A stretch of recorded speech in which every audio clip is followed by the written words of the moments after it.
일단 뭐 FOMC 의사록에 대해서는 잘 설명을 해주셔가지고 말씀하셨던 것처럼 7월 말 FOMC에서 금리 인하한 이후에 한 달도 안 됐는데 되게 여러 가지 일들이 있었잖아요. 많은 일들이 있었죠. 예. 그래서 지금은 이제 7월 말 FOMC 의사록을 해석하는 건 별로 의미는 없을 것 같고 오히려 이번 잭슨홀 미팅에서 이제 파월 의장이 어떤 변화를 보여줄지를 이제 같이 세트로 좀 보는 게 의미가 있을 것 같아요.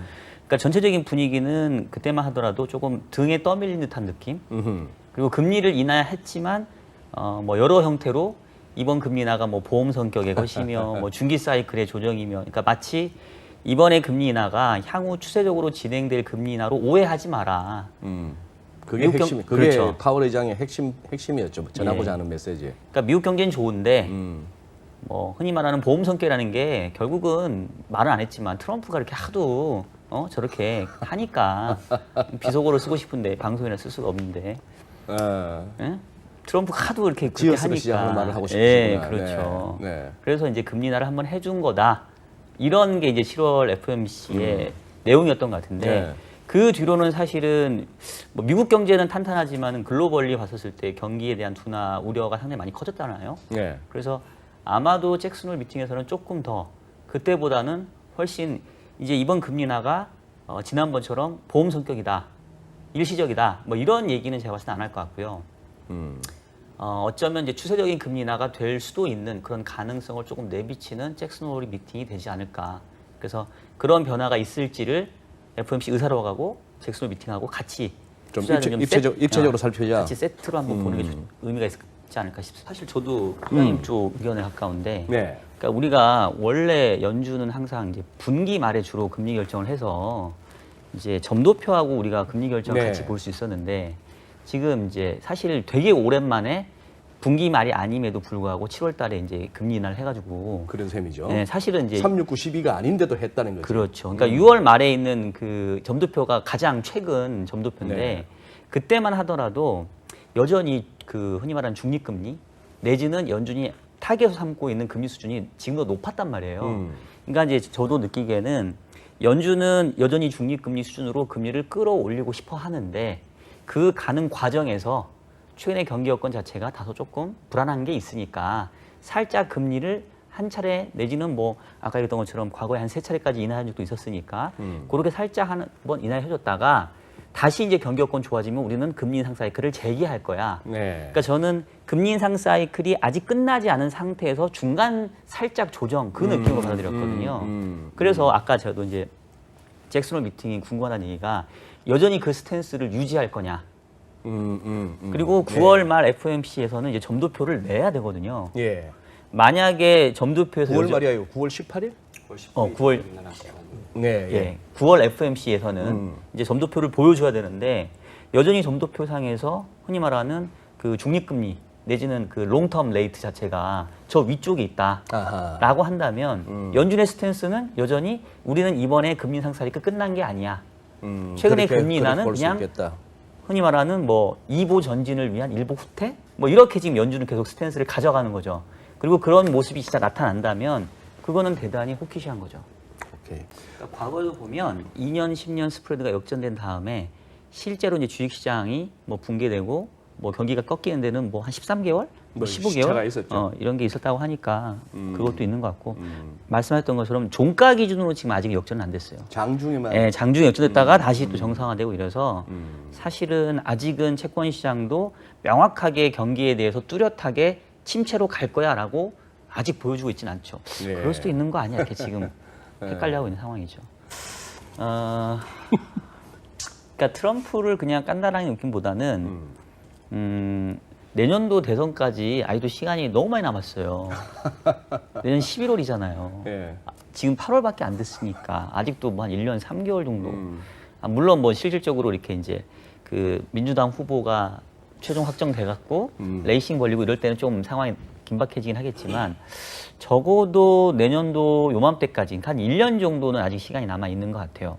그래서 트럼프는 그 1년 동안 최대한 중국을 압박을 해서 원하는 것을 지금 취하는 게 트럼프의 목표란 말이에요. 그러다 보니까 이제 중간중간에 봐서 압박했다가 또 가만히 계산기 두드려 보니까 9월 1일부터 관세 매기면 연말에 미국의 쇼핑 시즌이 제일 큰데 블랙 프라이데이부터 해가지고 거의 연말 소비가 미국 경제의 한 20% 소비가 그때 이루어지잖아요. 아, 이거 아닌 것 같은데? 아직 시간이 있으니까 좀 3개월 미루지 뭐. 그래서 지금 12월 15일로 미뤄진 이유가 결론 이 연말 쇼핑 시즌을 생각했다고 보거든요. 그래서 아직은 트럼프가 조금 시간적인 여유가 있기 때문에 이런 것도 좀 번복할 수 있다고 보고요. 근데 이제 맞는 말씀이에요. 근데 지금 트럼프는 그러니까 우리가 옆에서 분석을 하기에 네. 이 연말 소비 시즌 때문에 관세 부과를 연기한 것 같다라고 우리는 분석을 하지만 트럼프는 절대 그렇게 얘기 안 하고 있잖아요. 그렇게 얘기 안 한다. 자기는 인정 안 하는 거지 그냥. 그래서 어쨌든 간에 연말 소비 시즌이 워낙 크니까 요건 좀 지나서 다시 한번 압박을 할 것 같고요. 내년도 상반기, 내년도 1분기 정도가 제가 봤을 때는 이 미국이 중국을 최대한 압박하는 그런 절정에 이르는 시기가 되지 않을까. 왜냐면 아까 시기적으로 봤었을 때 이제 내년도 1분기에는 어떤 형태든지 결판을 내야 되는 상황이 될 것 같거든요. 그래서 그 전까지는 뭐 지금은 약간 트럼프가 후퇴하는 듯 보이지만 아마 연말 이후부터 내년도 1분기까지 다시 또 아주 매우 강한 공세를 펴지 않을까라는 생각이 들고요. 그거를 중국이 이것까지 견디고 다음번을 도모하자라고 생각할 건지 아니면 도저히 못 견디겠다 손을 들 건지 그게 중요할 것 같은데 최근에 위안화의 모습 그리고 또 얼마 전에 사실상 금리 인하 조치도 했잖아요, 중국이. 네. 이런 걸 감안해 보면 중국은 말씀하셨던 것처럼 트럼프 제 무시하자. 이번에 조금 힘들더라도 진짜 다음 대통령 누가 될지 모르겠지만 걔까지 한번 버텨보자. 조금 중국은 장기전을 준비하는 게 아닌가라는 생각이 저는 듭니다. 근데 그게 이 통화 정책이라는 게 원인일 수도 있고 결과일 수도 있고.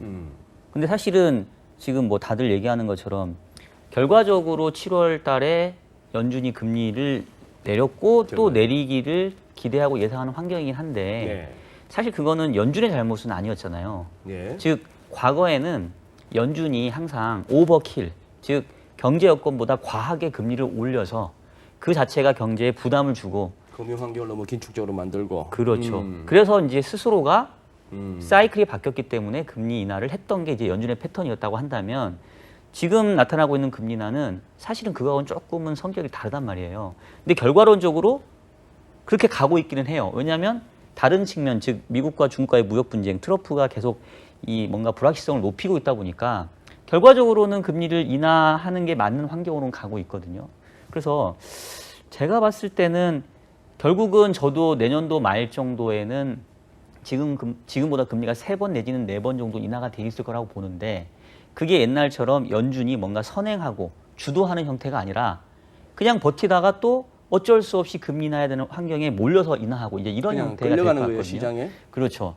왜냐하면 아까 했던 것처럼 이제 9월 FOMC에서 점도표를 보면 되는데 점도표가 저는 그 롱텀 레이트 자체가 지난번에 비해서 아주 확 내려갈 것 같지는 않아요. 네. 그러니까 결국은 그 연준의 스탠스가 바뀌는지 안 바뀌는지 보려면 롱텀 레이트가 뭐 과거에 3% 약간 그 2% 후반에 있던 것들이 예를 들면 이번에 완전히 정책 기조를 바꾼다고 한다면 얘가 1% 이 정도로 내려가야 연준도 이제는 추세적인 금리 인하를 생각하는 거란데 연준이 9월 달에 당장 그렇게 보여줄 것 같지는 않거든요.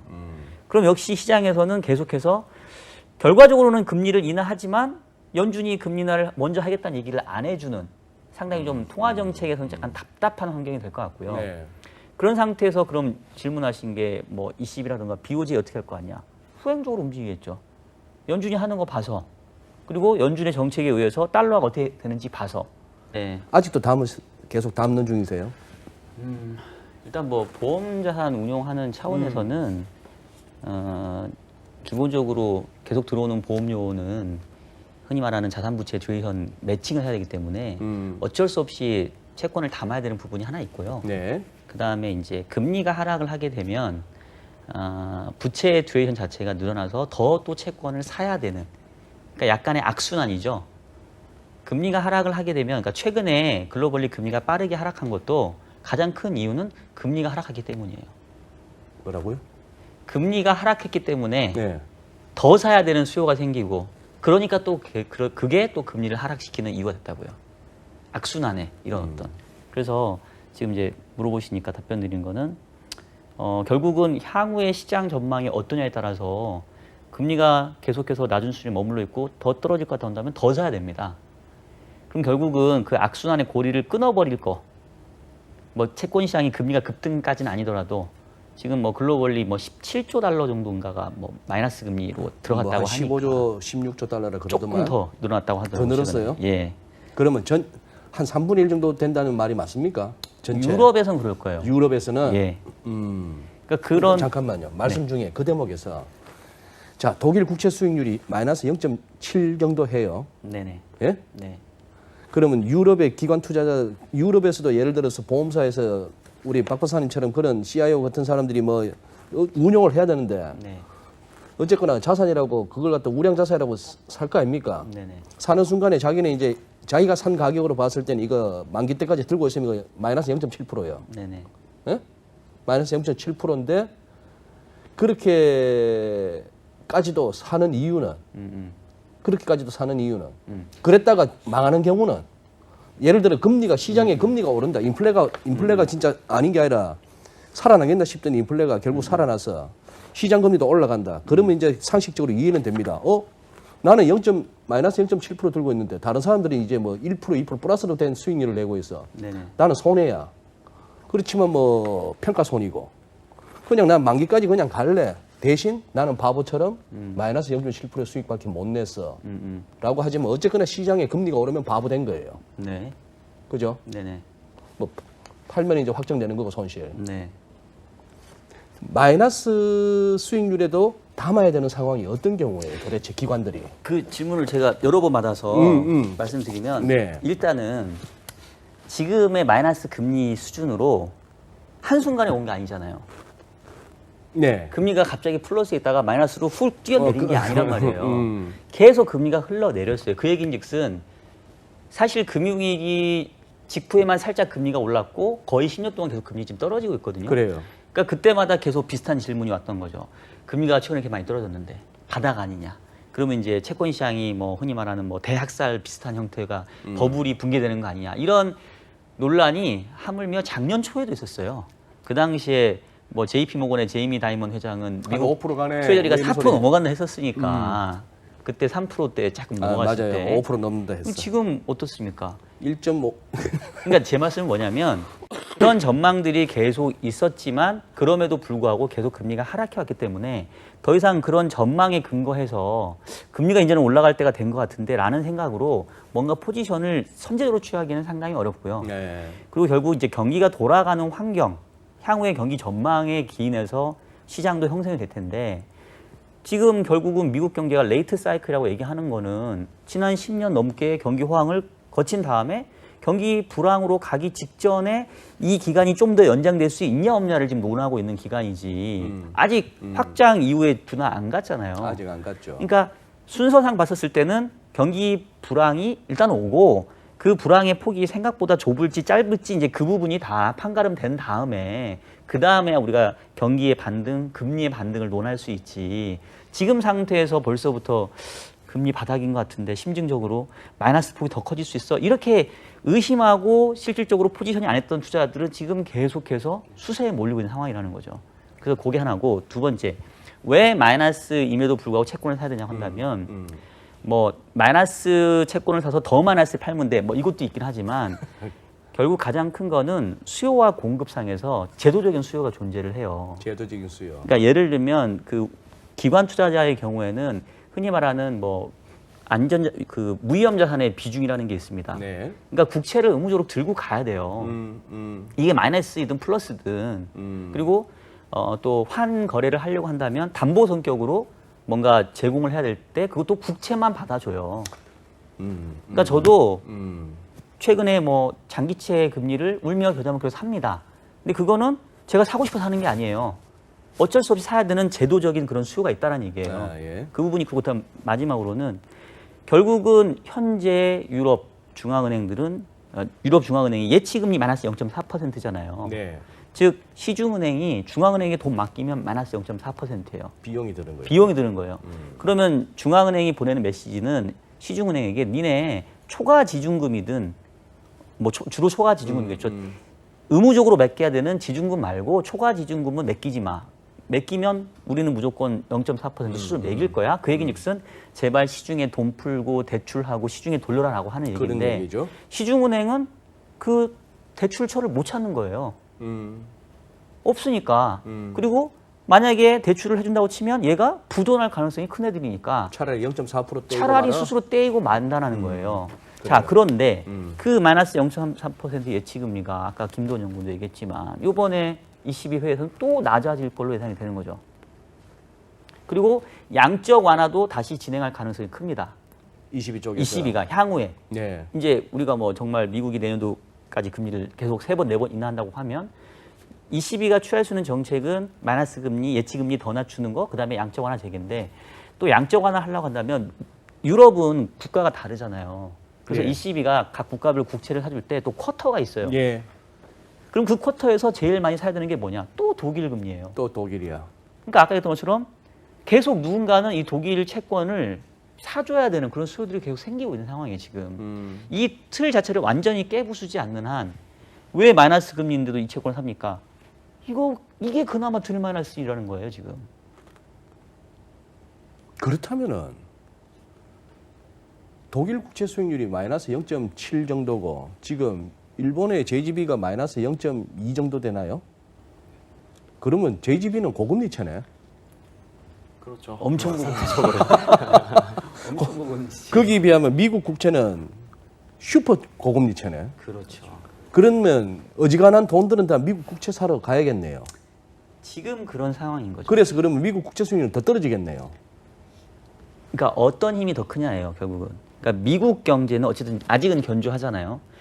그러니까 미국 경제가 견조해서 그 미국을 제외한 다른 나라들을 끌고 지가 올라가는 정도가 돼서라고 한다면 금리 수준들도 현재 수준에서 머물러 있겠고 오히려 미국 금리가 이만큼 있으니까 다른 나라 금리가 떨어지는 거를 좀 잡아주는 역할을 하겠죠. 네. 근데 반대로 미국을 제외한 나라 다른 나라들의 힘이 더 세서 여기서 끌어내린 더 힘이 크다고 한다면 미국 금리도 끌어내리겠죠. 예. 근데 지금 과거의 역사상 보게 되면 항상 물론 미국이라는 나라가 세계 경제 제일 크지만 미국하고 미국 이해를 놓고 보면 미국 이해가 훨씬 크죠. 그리고 미국도 그 세계 경제에서 왜 떨어져 사는 섬이 아니잖아요. 그러니까요. 교역을 하거든요. 네. 그런 걸 감안해 본다면 결국은 세계 경제의 흐름이 미국에게도 시차를 두고 갈 수밖에 없지 않냐라는 게 생각이고요. 요거는 이따가 장단기 금리차 역전 얘기할 때 사실 제가 좀 더 말씀을 드릴게요. 저는 시간 얼마 없습니다. 장단금리 역전. 아, 미리 얘기할까요? 말씀을 하시죠. 예. 그 요번에 이제 2년 10년 스프레드 역전에 대해서 뭐 또 반론이 있잖아요. 과거와는 다르다. 최근에 장기 쪽 금리가 떨어진 이유는 아까 말씀드린 것처럼 미국은 그래도 플러스인데 다른 나라가 마이너스니까 그래서 미국 장기채를 사는 거다. 네. 그 미국 장기채가 미국 펀더멘탈과 무관하게 그냥 낮아져 있는 거니까 현재의 수익률 곡선의 역전 내지는 플래트닝을 어떤 펀더멘탈의 요인으로 우리가 오해하면 안 된다. 과거에 있었던 경기 침체 징조로 보지 안 봐도 된다. 예, 그런 이제 어떤 그 얘기가 있는데 저는 그렇게 생각하지 않고요. 과거에도 특히나 2008년도 금융위기 오기 전에 우리가 그린스펀의 수수께끼라는 게 있었잖아요. 네. 그린스펀 똑같이 얘기했거든요. 그 당시에도 장단기 금리차 역전됐었을 때 이게 왜 그럽니까? 라고 물었을 때 해외 중앙은행들이 우리 미국 장기채를 많이 삽니다.